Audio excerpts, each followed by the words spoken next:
بص كده في اللقطه دي بيزيرة سلم على هاني بوريده وسلم على رئيس رابطه الانديه الاماراتيه، وتجاهل وزير الرياضه، تجاهل وزير الرياضه ورئيس المتحده للاعلام.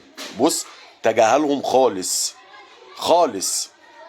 حتى بص رئيس المتحده قام عامل له مشوح له كده بايديه. اللعب الحركه دي مقصوده، لان بص بعد كده هيسلم على ابو جاكيت لبني ده، ما اعرفش اسمه ايه. طبعا الزملكاويه برافو يا بزير، حراق، يستاهلوا علشان منظومه فاسده. هم اللي ادوا الكاس للاهلي، والله العظيم حراق. دي دماغ الزملكاويه، اقسم بالله بيقولوا كده. بص بقى مع زيزو، بص هنا هشام نصر ما مدش ايده اصلا، ما مدش ايده، يعني هو اللي كان ناوي ما يسلمش.